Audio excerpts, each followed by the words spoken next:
Bonjour à tous et bienvenue sur le tuto école à la maison.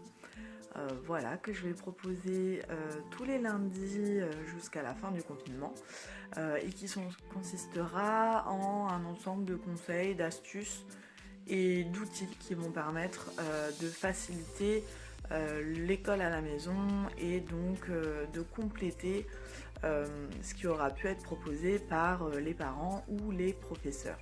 Voilà.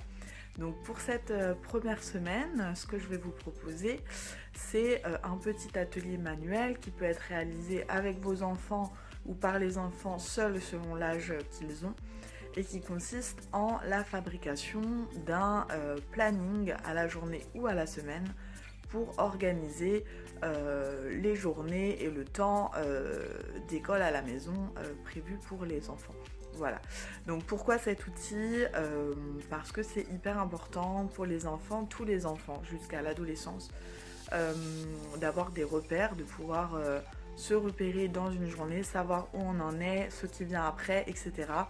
Ça les rassure et ça permet de faciliter la vie quotidienne et aux enfants de se mettre plus facilement au travail ou à faire une tâche qu'ils n'ont pas forcément envie de faire, comme le rangement ou des choses comme ça. Voilà, donc ce que je vous propose, c'est que je vous montre le résultat que moi j'ai fait hier et ensuite je vous explique comment on fait. Voilà.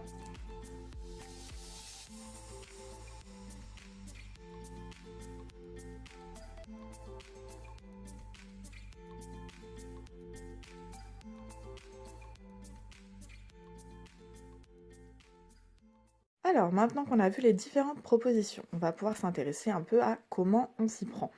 Donc le matériel, déjà on a besoin de papier, évidemment. Moi j'ai pris du papier un petit peu canson, un petit peu solide, ce qui permet que ce soit un petit peu plus résistant, mais n'importe quelle feuille blanche, et j'ai envie de dire même à carreaux, peut faire l'affaire. Voilà, faut prendre vraiment ce qu'il y a à la maison. On en a besoin de au minimum deux, une pour faire le support et une autre pour faire les petites vignettes comme on avait ici, voilà, faire des petites vignettes qui peuvent être de différentes tailles pour les différentes activités. Voilà, donc on a besoin de ça. On a besoin d'une gomme et d'un crayon à papier pour pouvoir dessiner les vignettes, dessiner les différentes cases, les ciseaux bien entendu pour découper, et des feutres ou des crayons de couleur ou même de la peinture, j'ai envie de dire si vous en avez chez vous, pour décorer. Alors la première étape, bon, je m'excuse pour l'organisation un peu particulière, mais je ne suis pas encore très équipée, je ne suis pas une professionnelle des vidéos sur internet. La première étape, ça va être de pouvoir d'abord euh, tracer la forme qu'on va vouloir, les différentes cases qu'on veut sur notre planning de la semaine ou de la journée. Donc si vous avez choisi la première possibilité d'emploi du temps, celui qui fait toute la semaine, bien entendu, vous allez vous arranger pour tracer plusieurs cases, une case pour chaque jour, plus de l'autre côté, de ce côté-là, une case pour le matin, le midi, l'après-midi. Je vous remontrerai l'exemple tout à l'heure, c'est vraiment très très simple, ça n'importe qui peut le faire, tous les enfants en sont capables. Une fois qu'on a délimité les différentes cases, on laisse ça de côté et on va s'intéresser aux différentes petites vignettes. Donc on prend une autre feuille sur laquelle on va dessiner comme ça. Alors je l'ai déjà fait, hein, c'est un peu plus simple. On va dessiner plusieurs petites vignettes, plusieurs petites cases qui vont ensuite permettre de noter les différentes activités.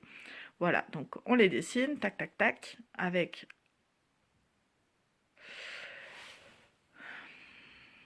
on les dessine avec la règle, le crayon à papier, voilà, voilà. Et ensuite, on s'équipe des ciseaux, voilà. Et avec les ciseaux, on va les découper en tout petits, comme ça.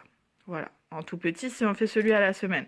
Je rappelle que si on choisit de faire à la journée, ce sera des cases beaucoup plus grandes, évidemment, mais on verra ça juste après.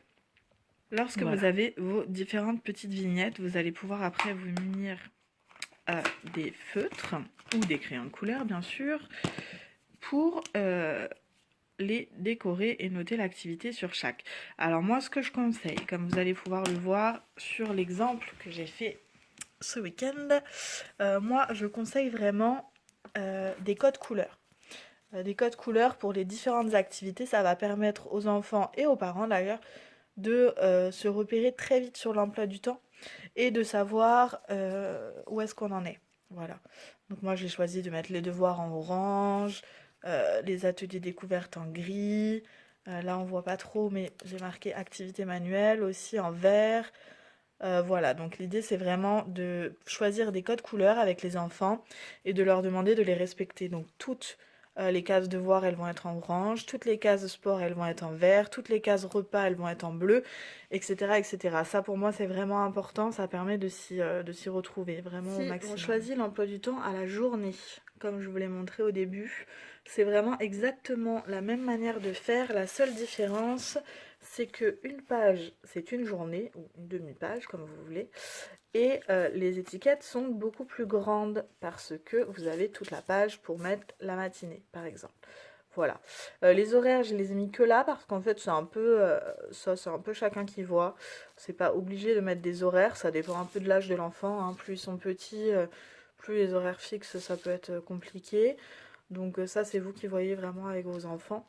Et sur celui-là, on a fait petite fantaisie, on a décidé de faire des petits dessins dessus au lieu de marquer l'activité.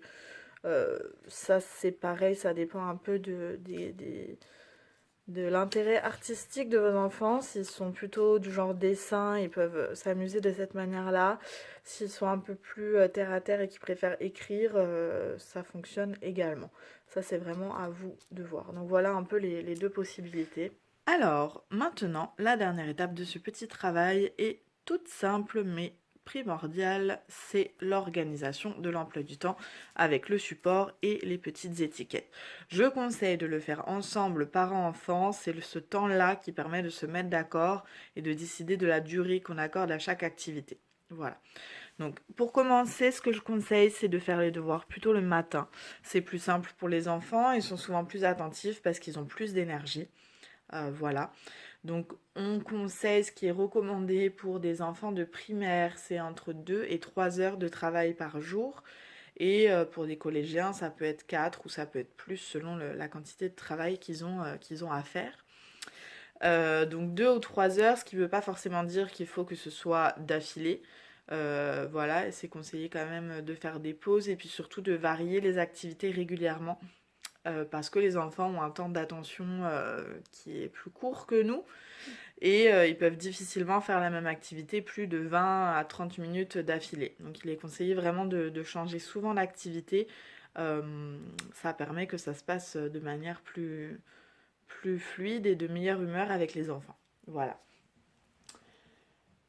Ce qui peut être intéressant également, c'est ces deux petites étiquettes là, c'est d'intégrer, de faire participer l'enfant aux différentes tâches ménagères, donc le repas, le rangement bien entendu, mais aussi le ménage par exemple. Ça les responsabilise, ils se sentent importants dans la famille, ça les occupe, ça les fait bouger, voilà, il n'y a que des avantages au fait qu'ils participent à ces différentes tâches là. Voilà, et puis s'ils sont un peu récalcitrants à le faire, l'emploi du temps devrait un petit peu faciliter les choses. Autre chose d'important à mon sens, c'est de prévoir des temps de relâche, soit par une activité sportive ou par de la danse, etc., soit par des temps de jeu. Alors en général, pour les temps de jeu, les enfants ont un peu moins besoin de nous. Souvent, ils arrivent à jouer seuls. Mais voilà, c'est vraiment important de prévoir des temps comme ça dans la journée. Des enfants de primaire ne sont pas capables de travailler toute une journée sans faire de pause et sans avoir de temps pour eux. Voilà, ils le font à l'école, mais il y a des récrés régulières, il y a des activités manuelles, etc. prévues dans la journée. Voilà, donc à la maison, c'est important de garder ça, c'est important pour leur équilibre. Il est aussi conseillé de pouvoir prévoir des temps de repos, souvent après le repas, voilà.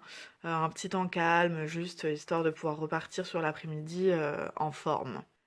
Et pour finir, et non des moindres, j'ai choisi de mettre une petite étiquette écran. Voilà, je ne sais pas si on voit bien Netflix et le téléphone portable. Voilà, je sais que c'est une problématique pour les enfants et pour les jeunes. Ils sont très demandeurs, donc c'est bien de l'intégrer à l'emploi du temps.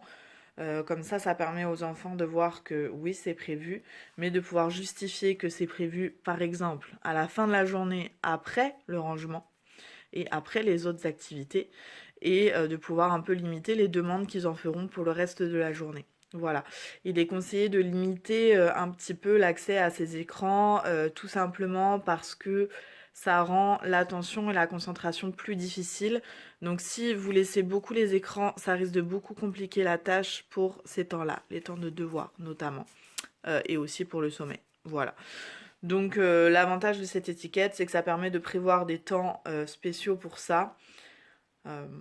Bien sûr, c'est un exemple, hein, faut faire en fonction de ce qui fonctionne le mieux à la maison et en fonction de l'âge de l'enfant. Et je termine ce petit tuto avec l'exemple du planning à la semaine et une dernière recommandation. Donc c'est exactement pareil, on a nos différentes vignettes qu'on peut soit poser, soit coller si on souhaite pouvoir afficher, auquel cas il faut changer de planning toutes les semaines.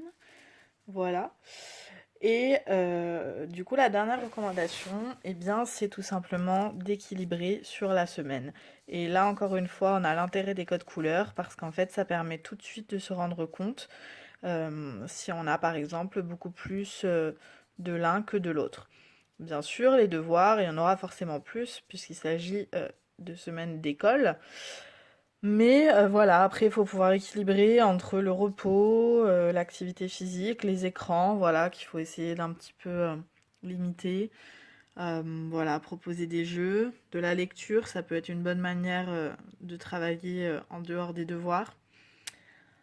Voilà. Voilà, c'est la fin du tutoriel de cette semaine, le premier de cette chaîne. Je vous remercie de m'avoir écouté, de l'avoir suivi, j'espère que ça vous a plu. Voilà, n'hésitez pas à me faire des retours, à me dire ce que vous en avez pensé, et puis à me faire des suggestions pour les thématiques des prochaines semaines. Voilà, je vous souhaite une bonne semaine d'école à la maison ainsi qu'à vos enfants, et je vous dis à la semaine prochaine.